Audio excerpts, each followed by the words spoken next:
由国际扶轮347地区第2分区国扶轮社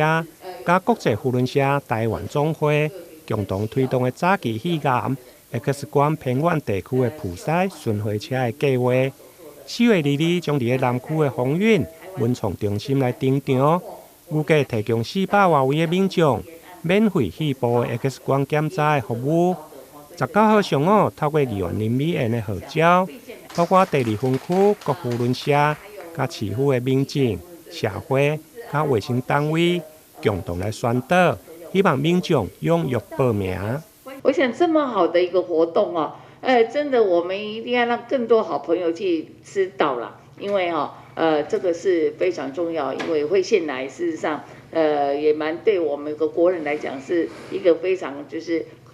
压力非常大，而且非常恐怖的一个疾病啦哈。那你如果肺腺癌，你如果能够早期去发现的话，事实上治疗率也是蛮高的啦哈。运用这个筛检的方式，就是让我们可以初步先提早发现，不要等到，因为通常肺癌这个事情发现的时候，通常都已经是比较中后期。要治疗起来是很辛苦，所以如果透过这个快速的 X 光的，如果有发现这个状态阴影的部分，它会寄资料，你可以再去做大医院去做追踪。那针对的族群是50岁以上的一个比较长者，就针对这个区块，然后比较偏乡，就是一个偏乡区域或者是比较资源比较落后的一个地方，能够得到这样子的一个资源，让他们提早发现、提早治疗。透过今天的这一场记者会，那请大家动起来，让我们真的在4月就是11月22号4月22号那一天，那个场域非常大，很好停车，有70几位。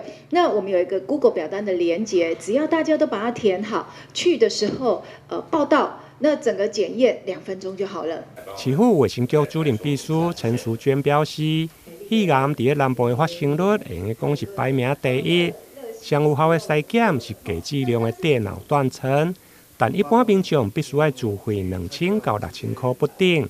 现在透过高阶的 X 光，配合双能无骨的数位摄影，加 AI 的模型，会用有效达到早期预防加筛检。它是双能的，也就是说你照完之后，你的那个骨头会被拿掉，所以你就看得很清楚。那这是一个简单初筛的方式。当你发现异常的时候，再转到医院里面去做进一步的检查，再做治疗，你就避免说你要去医院排很久，或者是伪阳性的情形产生哈。这是一个比较好的方式哈，就是一个很简便的初筛的方法。那也呼吁我们市民朋友可以来参加以外，异常的话一定要回去医院追踪哦，因为如果你筛检完之后异常没有回去追踪，那就有筛跟无筛的赶快了，这就无菜哈。这届国际扶轮347地区总共捐助250万的经费，预计提供文嘉南医疗资源较欠缺的地区1万名的民众免费肺癌的普筛，欢迎年满50岁以上的民众报名参加。台南新闻联播采访报道。